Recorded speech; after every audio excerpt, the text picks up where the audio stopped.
नमस्कार, स्वागत है आप सभी का। आपके लिए यूपी उत्तराखंड की आज दिन भर की खबरों का दस्तावेज लेकर हाजिर हूं मैं अनु सिंह।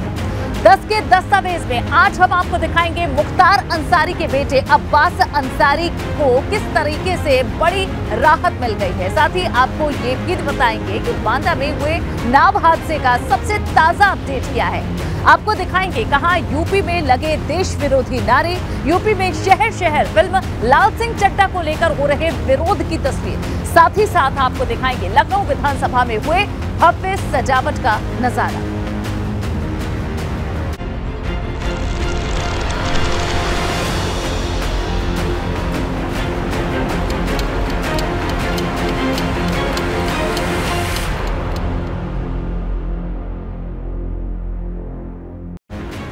शुरुआत बड़ी खबर से। मुख्तार के बेटे अब्बास अंसारी को बड़ी राहत मिल गई है। अब्बास को भगोड़ा घोषित करने की अर्जी खारिज हो चुकी है। इस वक्त की बड़ी खबर, एमपी एमएलए कोर्ट ने पुलिस की अर्जी को खारिज कर दिया है। कोर्ट ने अब्बास को गिरफ्तार करने के दिए हैं आदेश। कोर्ट ने पुलिस को 25 अगस्त तक समन दिया है। बेल का प्रयास करने वालों को भगोड़ा घोषित नहीं कर सकते, कोर्ट की तरफ से कहा गया। एमपी एमएलए कोर्ट में सुनवाई हुई। अब्बास पर शस्त्र लाइसेंस अवैध तरीके से ट्रांसफर करने का आरोप है और इस मामले में फिलहाल ये राहत मुख्तार के बेटे अब्बास अंसारी को, जहां अब्बास अंसारी को भगोड़ा घोषित करने की अर्जी कोर्ट ने खारिज कर दी है। एमपी एमएलए कोर्ट ने पुलिस की इस अर्जी को खारिज कर दिया है। साथ ही कोर्ट ने अब्बास को गिरफ्तार करने के आदेश दिए हैं। कोर्ट ने पुलिस को 25 अगस्त तक का ये समन दिया है। साथ ही कोर्ट ने कहा है कि बेल का प्रयास करने वालों को भगोड़ा घोषित नहीं कर सकते हैं।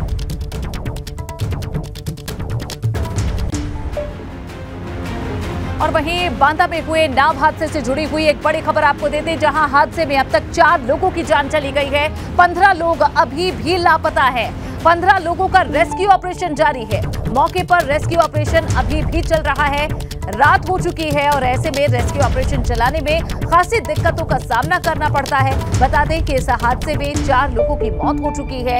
ये दर्दनाक नाव हादसा हुआ जिसमें कई लोग सवार थे और नाव पलटने से यहाँ बीच नदी में ये नाव पलटी, जिससे कई लोग अभी तक लापता है। 15 लोगों के अभी तक लापता होने की सूचना है। ये 4 तस्वीरें आप देखिए किस तरह से बांदा में ये नाव हादसा हुआ, जिसमें 4 लोगों की अभी तक जान गई है। 4 लोगों के शव बरामद कर लिए गए हैं। 16 लोगों का अभी तक कुछ पता नहीं है। गोताखोरों की टीम है जो सर्च ऑपरेशन जारी रखे है। जिलाधिकारी, एसपी, डीआईजी, कमिश्नर सभी अधिकारियों को तुरंत मौके पर जाने के लिए मुख्यमंत्री जी ने आदेश दिया है। मरका घाट पर सभी लोग वहां पहुंचे हुए हैं। फतेहपुर साइड से और बांदा साइड से लाइट लगा दी गई है। एसडीआरएफ लगा दिया गया है, एनडीआरएफ भी लगा दी गई है। लगभग 14-15 लोग जो है लापता हैं, उनकी पूरी खोजबीन की जा रही है। जिलाधिकारी फतेहपुर और एसपी फतेहपुर को भी कहा गया है कि वो भी दूसरी तरफ से जो है खोजबीन करते रहें। ये मरका गांव के पास बबेरू तहसील जो बांदा की है, वहाँ यमुना जी में एक नाव के पलटने की सूचना मिली है और जिसमें लोग 20-25 लोग सवार बताए जा रहे हैं। इसमें से 13 लोग को बचा लिया गया है और 3 लोगों का शव भी बरामद हुआ है। वहाँ तत्काल स्थानीय पुलिस एसडीआरएफ को रवाना किया गया है प्रयागराज से, और जो वहाँ के डीएम, एसएसपी तथा डीआईजी है उनको शासन के द्वारा निर्देशित किया गया है कि तुरंत वहाँ जाएं और रेस्क्यू ऑपरेशन करें। और अब आपको दिखाते हैं फतेहपुर की तस्वीर, जहां एक बड़ा हादसा होते होते टला है। यमुना नदी का जलस्तर ज्यादा होने की वजह से यहां नाव के संचालन पर रोक है, पर इसके बावजूद भी एक नाविक ने 24 लोगों को नाव के सहारे नदी पार कराई। इस दौरान नाव पलटते पलटते बची है।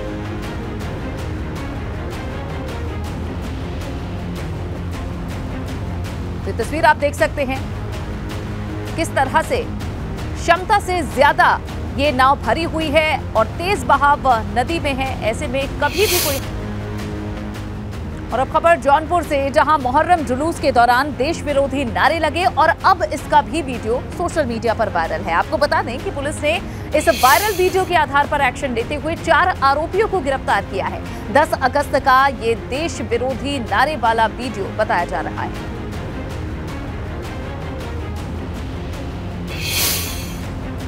थाना मीरगंज के अंतर्गत ग्राम करियाओं में मुहर्रम की 10वीं तारीख को ताजिया दफन के दौरान जुलूस में कुछ आपत्तिजनक नारे लगने की बात प्रकाश में आई थी। इसके वीडियो वायरल हुए थे। इसकी छानबीन कराई गई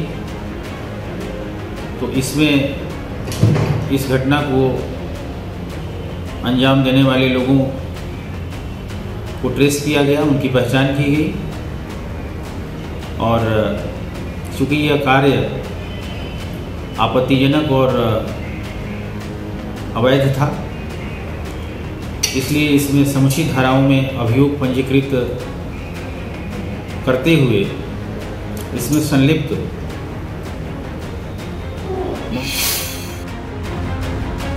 और इस बीच एक और अहम जानकारी मिल रही है। भदोई में कल पूर्व बाहुबली एमएलए विजय मिश्रा की पेशी है, जहां विधायक बेटे विष्णु मिश्रा की भी आज, जहां इसे लेकर ये खबर सामूहिक दुष्कर्म सहित अन्य मामले में ये पेशी होगी। विष्णु मिश्रा की 14 दिन की न्यायिक हिरासत कल पूरी हो रही है। ये बड़ी खबर, भदोई में कल पूर्व बाहुबली एमएलए विजय मिश्रा की पेशी है।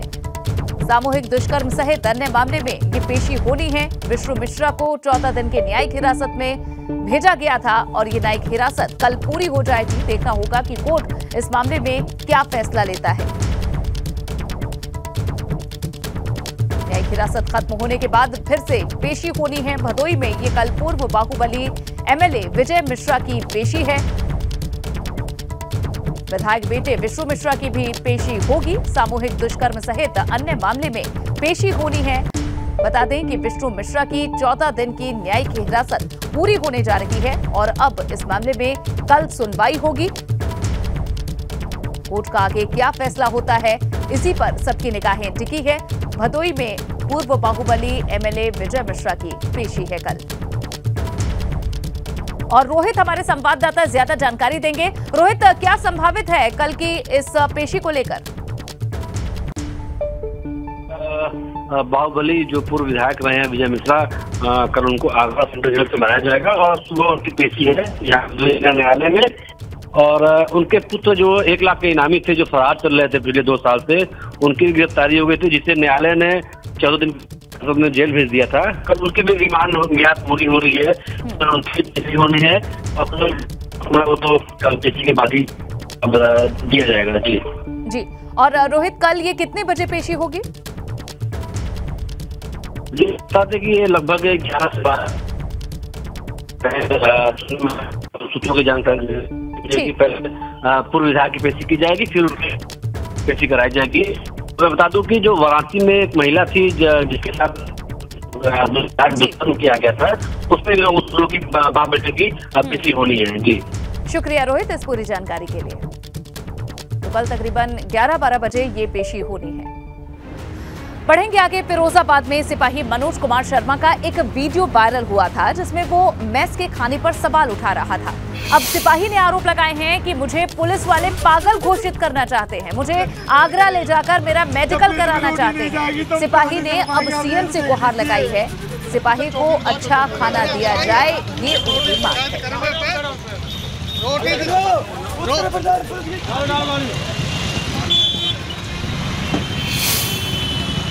कि अपने खाने की थाली को लेकर के आप लोगों के बीच में, खराब खाने को लेकर के मैं आप लोगों के बीच में वहाँ पर आया था। मेडिकल को सर ये मुझे आगरा ले जाकर के मेंटल घोषित कराने का प्रयास कर रहे थे, प्रार्थी को पूर्ण रूप से दबाव से। और ये प्रार्थी के यहाँ 1-2 जगह चोट भी है, खींचातानी भी की। आरआई महोदय द्वारा ये वर्दी पकड़ के मुझे खींचा गया, बदतमीजी बोला गया। माननीय मुख्यमंत्री योगी आदित्यनाथ जी से कि प्रार्थी के खिलाफ जो भी नियमित कार्रवाई है अब और मेरा सहयोग करें। मैं केवल खाने के लिए आप लोगों के बीच में आया हूँ सर, और मेरा कोई वो नहीं है। इस उत्तर प्रदेश पुलिस के आरक्षियों को तब दबाते जा रहे हैं, कोई सुनने वाला नहीं। मैं सुबह से भूखा हूँ, मैं किससे कह दूँ? या मेरे माँ बाप थोड़ी है, इतने पर भी मुझे धमकी दी जा रही आ रही महोदय द्वारा, करना द्वारा, मैच मैनेजर द्वारा कि तुझे बर्खास्त करके छोड़ेंगे इस थाली को, तू लेकर के जनता के बीच में चला गया। बाल विकास और पुष्टाहार विभाग कुपोषण दूर करने के लिए तरह तरह की योजनाएं चला रहा है ताकि देश में कुपोषण को खत्म किया जा सके। लेकिन गाजीपुर में खुद आंगनबाड़ी अधिकारी ही कुपोषित हो गए हैं, जो आंगनबाड़ी कार्यकर्ताओं से दाल और तेल की मांग कर रहे हैं। व्हाट्सएप पर यह मैसेज गाजीपुर में बाल विकास परियोजना अधिकारी ने आंगनबाड़ी कार्यकर्ताओं को भेजा है। 2 पैकेट दाल और 2 पैकेट रिफाइंड तेल की मांग क्यों की गई है? सीडीपीओ सोना सिंह ने मैसेज भेजकर ये भी साफ कर दिया है। 2 पैकेट दाल और 2 पैकेट रिफाइंड आप लोग दे दीजिए और 19 को शादी है। आप लोग के 2 पैकेट से उसका काम बन जाएगा और आपका कुछ नहीं बिगड़ेगा। ये पुण्य का काम है। शादी 19 अप्रैल 2022 को है। बेचारे की हेल्प कर दीजिए, एक जगह इकट्ठा कर लीजिए। आप लोग तब हमें फौरन फोन करिए, अभिनव को बुलाएंगे, ले जाएंगे।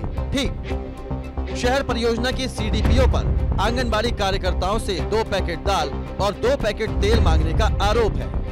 सोना सिंह हमारी जो है सीडीपीओ प्रभारी, इसको जो है मुख्य सेविका हैं, प्रभारी के रूप में चार्ज पे हैं। हम लोग की मांग कि उनका ट्रांसफर किया जाए यहाँ से और उनकी जाँच कराई जाए। मैसेज में जिस अभिनव का जिक्र किया गया है, एबीपी गंगा ने उस अधिकारी से भी बात की तो पता लगा कि जिसके नाम पर सामान जुटाया गया वो उसे दिया ही नहीं गया। जिसके लिए भी मांगी हमें कुछ नहीं मिला। परियोजना में कुल 123 आंगनबाड़ी केंद्र हैं। सीडीपीओ ने हर आंगनबाड़ी केंद्र से 2-2 पैकेट की मांग की। ऐसे में 246 पैकेट दाल और 246 पैकेट रिफाइंड इकट्ठा करने के लिए कहा गया। सोशल मीडिया पर मैसेज वायरल होने के बाद विभाग में खलबली मची है। जिला कार्यक्रम अधिकारी ने मामले में जांच के आदेश दे दिए हैं। इन्होंने व्हाट्सएप से अगर सूचना मांगी है, ये दाल तेल और मांग रही हैं, तो ये तो क्लियर है कि इन्होंने मांगा है। बहुत जल्द ही ये शहर परियोजना से इनको स्थानांतरित करने की कार्रवाई की जाएगी। आंगनबाड़ी कार्यकर्ताओं ने जिलाधिकारी से मिलकर इस मामले में कार्रवाई के लिए प्रार्थना पत्र भी सौंपा है। Bureau report, ABP Ganga. Release से पहले ही लाल सिंह चड्ढा फिल्म विवादों में आ गई थी और अब यूपी में शहर शहर इस फिल्म का विरोध हो रहा है।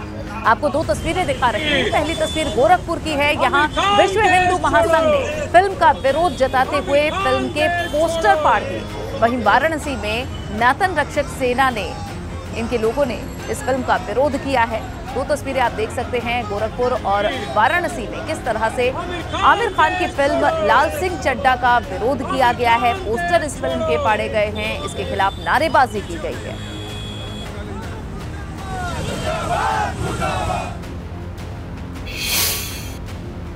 Stand up comedian Raju Srivastava की हालत गंभीर बनी हुई है। वे नई दिल्ली के एम्स में जिंदगी की जंग लड़ रहे हैं। राजू श्रीवास्तव फिलहाल एम्स के कार्डियोथोरेसिक और न्यूरोसाइंस के क्रिटिकल केयर यूनिट के वेंटिलेटर पर हैं। डॉक्टर्स के मुताबिक राजू की पल्स और हार्ट की स्थिति स्टेबल है और वो क्लिनिकल मेडिकेशन को रिस्पॉन्स भी कर रहे हैं। राजू श्रीवास्तव के अच्छे स्वास्थ्य के लिए देश भर में पूजा अर्चना की जा रही है।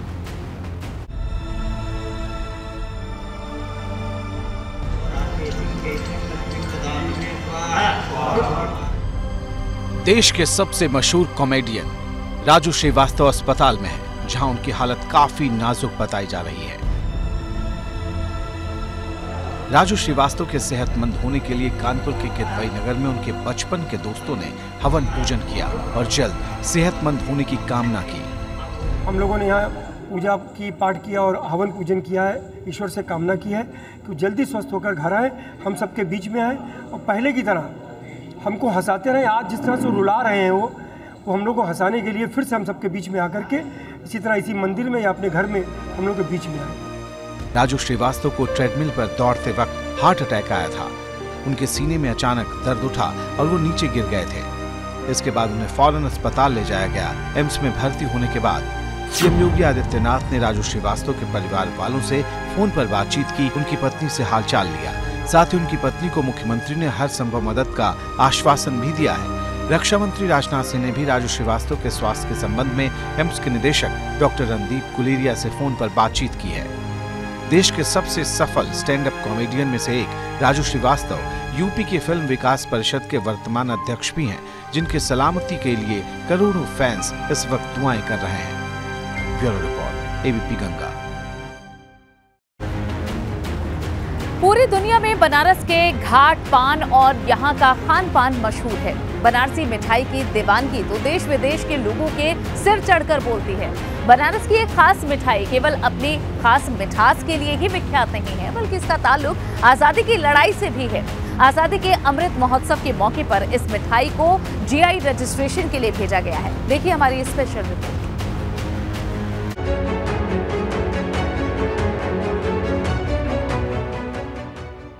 बनारस की शान जो अब बनने वाली है बनारस की पहचान। देश की आजादी की लड़ाई में स्वतंत्रता सेनानियों के साथ बनारस की मिठाइयों का भी अहम योगदान रहा, जिसमें तिरंगा बर्फी का नाम सबसे ऊपर लिया जाता है।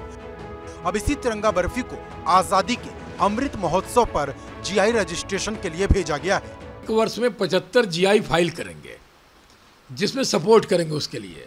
और उस 75 जीआई को हम लोगों ने देश के अलग अलग राज्यों से, अरुणाचल, सिक्किम, त्रिपुरा से लेकर के महाराष्ट्र, उत्तराखंड, सब हम लोगों ने शामिल किया उसमें। तिरंगा बर्फी जिस वक्त तैयार हुई थी, उस वक्त अंग्रेजों ने देश में तिरंगा लेकर चलने पर रोक लगा दी थी। ऐसे में स्वतंत्रता सेनानी इस बर्फी को हाथ में लेकर चलते थे। अंग्रेजी हुकूमतों को परेशान करने के लिए इस मिठाई को फ्री में बांटा जाता था। इसका इतिहास काशी में 1850 से शुरू होता है और ठठेरी बाजार पक्के महल के इलाके से जब पूरा देश आज़ादी का आंदोलन की शुरुआत में लगा हुआ था और धीरे धीरे जोर पकड़ता गया आंदोलन, और उस समय क्रांतिकारियों ने अपनी गोपनीय बैठक को करने के लिए तिरंगी बर्फी का प्रयोग शुरू किया। वाराणसी के बाजार में मिठाइयाँ तो बहुत सी हैं, लेकिन तिरंगा बर्फी के मायने कुछ खास है। शुरू से ही बनती है भैया, आज तो एकदम विशेष तौर पर इसको बनाया गया है। तिरंगा दिवस पर एकदम स्पेशल बनाई गई है। आजादी के अमृत महोत्सव के मौके पर तिरंगे के साथ अपने मीठे स्वाद का एहसास कराने वाली तिरंगा बर्फी अब न सिर्फ अलग पहचान पाएगी, बल्कि अब जीआई उत्पाद के तौर पर जानी जाएगी। त्योहार की खुशियां तिरंगे को साथ लेकर मनाना चाह रहे हैं और तिरंगा बर्फी इस त्योहार की खुशियों में अपनी मिठास घोलती हुई नजर आ रही है। और अब इसे जीआई के रजिस्ट्रेशन के लिए नामित किया गया है। तो अब आगे आने वाले दिनों में तिरंगा बर्फी भी काशी की पहचान बनने वाली है। कैमरामैन विशेष के साथ नीतीश कुमार पांडे, एबीपी गंगा, वाराणसी। खबरों में आगे बढ़ेंगे। लखनऊ में आज अमृत महोत्सव के मौके पर विधानसभा में भव्य सजावट की गई है। इस दौरान विधानसभा रोशनी से नहाया हुआ दिखा।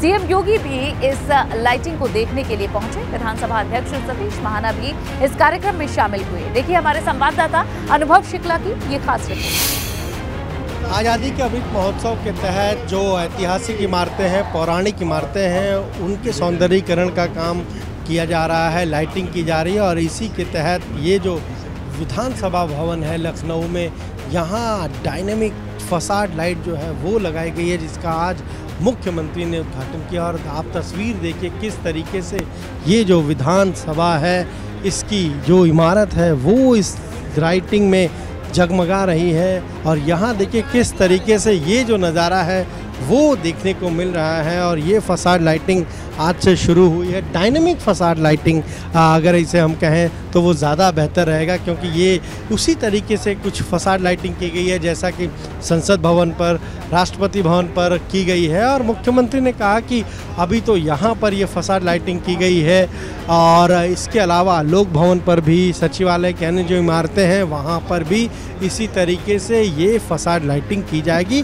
कहीं ना कहीं जो खूबसूरती है विधानसभा की वो अब देखते ही बन रही है। किस तरीके से आप देखिए, तस्वीर हम आपको दिखा रहे हैं, तिरंगे का जो कलर है उसी तरीके से ये पूरी फसाड लाइटिंग की गई है। तो आज जिस तरीके से इस कार्यक्रम की शुरुआत हुई है, आज़ादी के अमृत महोत्सव के कड़ी में ही ये कार्यक्रम है। और जल्द मुख्यमंत्री ने कहा है कि विधान भवन के साथ साथ जो लोक भवन है वहाँ पर भी इसी तरीके से फसाड लाइटिंग की जाएगी। कैमरा जीतन के साथ अनुभव शुक्ला, गंगा लखनऊ। वहीं लखनऊ में दारुल उलूम फरंगी महली में आजादी के अमृत महोत्सव की तैयारियां शुरू हो गई हैं। मदरसे के बच्चों ने राष्ट्रगान की प्रैक्टिस भी की है। ये तस्वीरें आप देखिए किस तरह से यहाँ राष्ट्रगान की और स्वतंत्रता दिवस की ये तैयारियां की जा रही हैं। इस बार का जो 15 अगस्त है वो बेहद खास है, जहां 75 वर्ष पूरे हो रहे हैं इस बार हमारे देश की आज़ादी को, और ऐसे में दारुल उलूम फरंगी महली में भी आज़ादी के अमृत महोत्सव की खास तैयारियां। और चलिए इसी के साथ 10 का दस्तावेज में फिलहाल के लिए बस इतना ही।